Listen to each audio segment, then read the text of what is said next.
Investment শুরু করতে হবে সবাই বলছে, কিন্তু কেন করতে হবে কেউ বলছে না। ইনভেস্টমেন্ট রিস্কি সবাই বলছে, কিন্তু কোন রিস্কের জন্য কত রিটার্ন পাওয়া যায় কেউ বলছে না। Penney stock, crypto trading, digital lending থেকে পয়সা পেয়ে 1-2 দিনের মধ্যেই পুরো পয়সা ডবল হয়ে যাচ্ছে, সেই গল্প তো বলছে।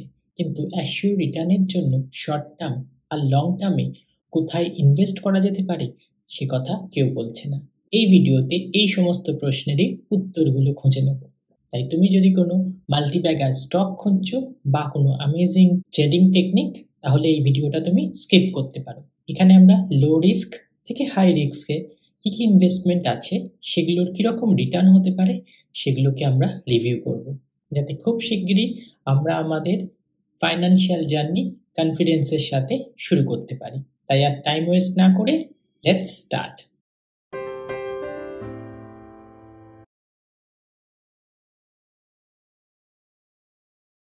হাই, আমি অনিরুদ্ধ, আর তোমরা দেখছো লুক্সাস cash and clarity Bangla finance channel. প্রথম প্রশ্ন, ইনভেস্টমেন্ট কেন করব? বেশিরভাগ লোকই মনে করে ইনভেস্টমেন্ট করার আসল উদ্দেশ্য হলো টাকা জমানো। কিন্তু যদি টাকা জমানোই হতো তাহলে তো আমরা ক্যাশেও জমাতে পারতাম।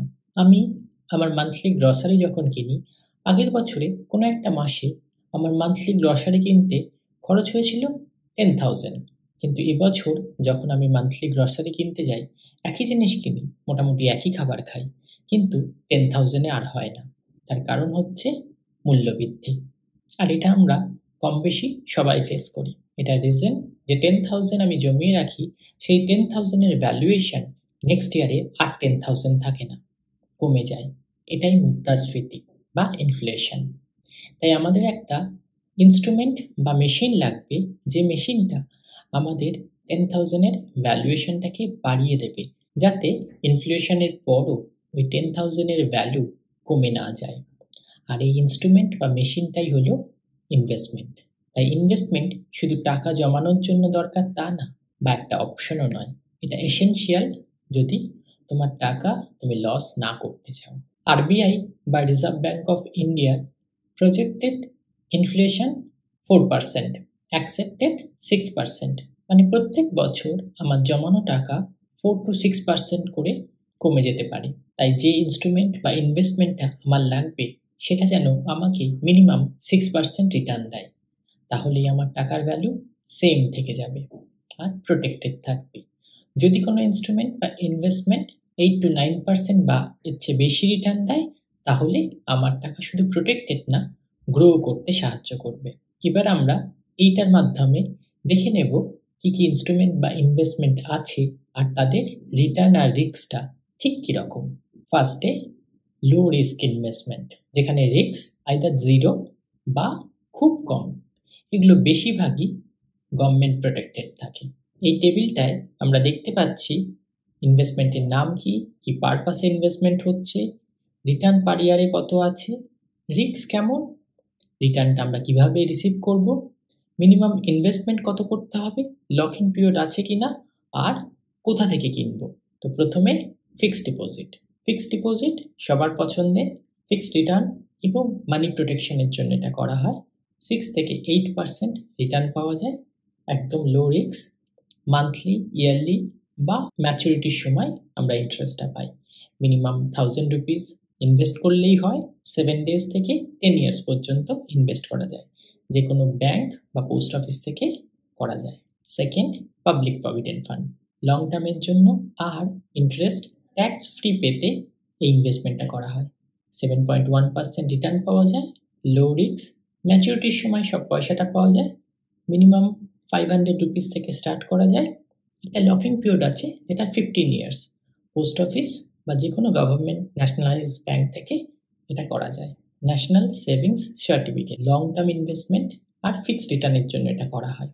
7.7% রিটার্ন পাওয়া যায়, লো রিস্ক, গভর্নমেন্ট ব্যাকআপ থাকে। ম্যাচুরিটির সময় সবটা পাওয়া যায়।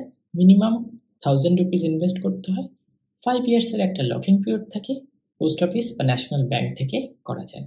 এরপর কিছু ইনভেস্টমেন্ট যেগুলো লো রিস্ক কিন্তু একটু স্পেশাল, যেমন সিনিয়র সিটিজেন সেভিংস স্কিম। এটা শুধুমাত্র যারা সিনিয়র 60 এজের ওপর তাদের জন্যই অ্যাপ্লিকেবল।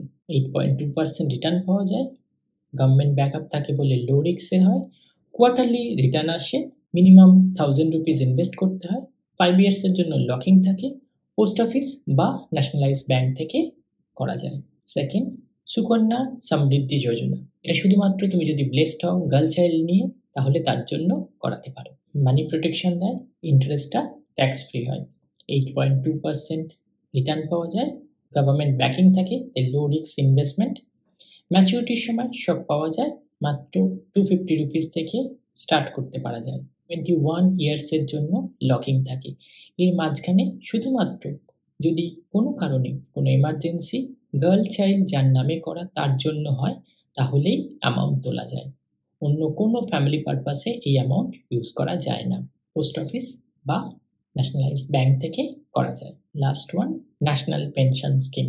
যেহেতু এটা পেনশন তাই 60 এজের পর থেকেই এর বেনিফিট পাওয়া যায়।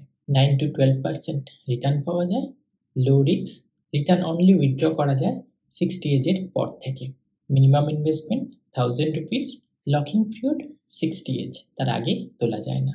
ন্যাশনালাইজ ব্যাংক বা ইন্টারনেট পোর্টাল থেকে এটা করা যায়। এবার আসা যাক মিডিয়াম রিটার্ন ইনভেস্টমেন্ট। এই ইনভেস্টমেন্টগুলোর রিটার্ন আগের ইনভেস্টমেন্টগুলোর থেকে একটু বেশি, তাই রিস্কটাও একটু বেশি। First, gold investment. Gold investment বরাবরই ইন্ডিয়ার খুব পছন্দের। এটা মানি প্রোটেকশন দেয় আর তার সাথে সাথে গ্রোথও দেয়। Return 8 to 12%, low risk, physical আর ডিজিটাল ফর্মে ইনভেস্টমেন্ট হয়। রিটার্ন পাওয়া যায় সেল করলে আর বন্ডের ক্ষেত্রে ম্যাচুরিটি হলে। মিনিমাম ইনভেস্টমেন্ট ডিজিটালি 100 রুপিস থেকে হতে শুরু হয়, ফিজিক্যাল বা ডিজিটালের জন্য কোনো লকিং পিরিয়ড নেই, বন্ডের জন্য 8 ইয়ার্স। জুয়েলার, ব্যাংক বা অনলাইন আমরা কিনতে পারি। গোল্ড ইনভেস্টমেন্ট একটা খুব ইম্পর্টেন্ট টপিক, তাই আরও জানতে চাইলে এই ভিডিওটা ডেসক্রিপশন থেকে দেখো। Second, real estate investment. Real estate ইনভেস্টমেন্টও ইন্ডিয়ার খুব পছন্দের ইনভেস্টমেন্ট। ওয়েলথ ক্রিয়েশন আর রেন্টাল ইনকামের জন্য এই ইনভেস্টমেন্ট করা হয়। Return 6 to 10%, low risk, monthly rent পাওয়া যায় আর ফ্ল্যাট বিক্রি করলে তার অ্যাপ্রিসিয়েশন পাওয়া যায়। মিনিমাম ইনভেস্টমেন্ট একটু বেশি, কলকাতার মতো জায়গায় 15 লাখ থেকে শুরু হয়ে যায়। লকিং পিরিয়ড কিছু নেই, কিন্তু একটা ফ্ল্যাট রিসেল করতে 3 to 5 ইয়ার্স টাইম লেগে যায়। বিল্ডার বা ওনারের কাছ থেকে কিনতে পারা যায়। রিয়েল এস্টেট একটা খুব বড় টিকিট ইনভেস্টমেন্ট, অনেকটা টাকা না থাকলে রিয়েল এস্টেটে ইনভেস্ট করা যায় না। তাই জন্য রিয়েল এস্টেট ইনভেস্ট করার আগে এই ভিডিওটা অবশ্যই ডেসক্রিপশন থেকে দেখো। Third investment, corporate bond investment. Private company বা কর্পোরেটের কাছ থেকে আমরা যখন লকিং পিরিয়ডের এগেনস্টে কিছু পয়সা ইনভেস্ট করি সেটাই বন্ড ইনভেস্টমেন্ট। বন্ড ইনভেস্টমেন্ট সাধারণত করা হয় ফিক্সড রিটার্ন পেতে, যে রিটার্নটা এফডির থেকে একটু হায়ার হয়, 8 to 11%। তাই জন্য রিস্কটাও এফডির থেকে একটু হায়ার হয়, moderate to high risk. Interest return পাওয়া যায় ইয়ারলি আর প্রিন্সিপাল রিটার্ন পাওয়া যায় ম্যাচুরিটির পর। মিনিমাম ইনভেস্টমেন্ট ভ্যারি করে বাট 10,000 হয়ে থাকে। ম্যাচুরিটি 1 to 10 ইয়ার্স মতো টাইমের। অনলাইন কেনা যায়। বন্ড ইনভেস্টমেন্টের জন্য একটা জিনিস মনে রাখতে হবে, বন্ড রিটার্ন আর রিস্ক ক্যাটাগরি অনুসারে বেশ কয়েক রকমের হয়। Triple A, double A, A, B, C এরকম প্রচুর। ট্রিপল এ ক্যাটাগরি সবচেয়ে রিলায়েবল, সেই জন্য তার রিটার্নটা সবচেয়ে কম, 8-9%। আর যত নিচে যাওয়া যায় বি বা সিতে রিটার্ন অনেক বাড়তে থাকে, কিন্তু রিস্কও প্রচুর বাড়তে থাকে। আর এখানে ডিফল্ট হলে মানি কমে যায় না, মানে একদম লস হয়ে যায়। তাই জন্য কর্পোরেট বন্ড কিনতে হলে ট্রিপল এ বা ডবল এ এই দুটো ক্যাটাগরি কেনা উচিত, এর বাইরে নয়। এবার আসি লাস্ট সেকশনে, হাই রিটার্ন ইনভেস্টমেন্ট। এখানে সমস্ত ইনভেস্টমেন্টগুলো 10+% রিটার্ন দেয়, তাই জন্য এখানে রিস্কটাও অনেকটা বেশি থাকে। এই ক্যাটাগরির মধ্যে ফার্স্ট আছে মিউচুয়াল ফান্ড। গ্রোথের জন্য করা হয়, 12 to 8% রিটার্ন পাওয়া যায়, মডারেট টু হাই রিস্ক থাকে, যখন সেল করি তখন রিটার্ন পাই। মিনিমাম ইনভেস্টমেন্ট 100 রুপিস থেকে এসআইপি শুরু করা যায়। লকিং পিরিয়ড কিছু কিছু মিউচুয়াল ফান্ডের থাকে, কিছু কিছু মিউচুয়াল ফান্ডের থাকে না। ব্যাংক বা অনলাইন কেনা যায়। আজকে ইন্ডিয়ান মার্কেটে প্রায় 4000-এর ওপর মিউচুয়াল ফান্ড স্কিম আছে, কিন্তু কোনটা তোমার জন্য ভালো, কত টাকা অ্যালোকেট করতে হবে, কতটা রিস্ক নিতে হবে, এগুলো জানতে গেলে ডেসক্রিপশন থেকে মিউচুয়াল ফান্ড ভিডিওটা অবশ্যই দেখো। Second, high return investment stock. Individual stock আমরা কিনতে পারি যেগুলো গ্রোথ ইনভেস্টমেন্টের জন্য করা হয়। 15 to 25% রিটার্ন পাওয়া যায়, হাই রিস্ক। সেল করলে রিটার্ন রিসিভ হয়, ডিভিডেন্ডও পাওয়া যায় কিছু কিছু স্টকের জন্য। যে কোনো স্টক মিনিমাম 1 কোয়ান্টিটি কিনতে হয়, কোনো লকিং পিরিয়ড থাকে না, আর অনলাইনে কেনা যায়। আমরা প্রায় 10টার ওপর ইনভেস্টমেন্ট ইনস্ট্রুমেন্ট নিয়ে আলোচনা করলাম, তাদের রিস্ক আর রিটার্ন দেখলাম। এবার তোমাকে ভাবতে হবে তোমার সাথে কোনটা স্যুট করবে। আমি ইনভেস্টমেন্ট অ্যাডভাইজার বা সেবি রেজিস্টার সার্টিফাইড অ্যাডভাইজার নই। আমি আমার এক্সপিরিয়েন্স অনুসারে নিজের জন্য যা করি সেটাকেই শেয়ার করি। তাই তোমার ইনভেস্টমেন্টের আগে অ্যাডভাইজারের অ্যাডভাইস নিতে কখনো ভুলো না। আমার নেক্সট ভিডিওতে আমরা প্র্যাকটিক্যালি শিখব কিভাবে নেটওয়ার্থ ক্যালকুলেট করতে হয়। তাই তুমি যদি ইন্টারেস্টেড হও, চ্যানেলটা সাবস্ক্রাইব করে রেখো। এই ভিডিওটা ভালো লাগলে লাইক, কমেন্ট, শেয়ার করতে একদম ভুলো না। See you soon.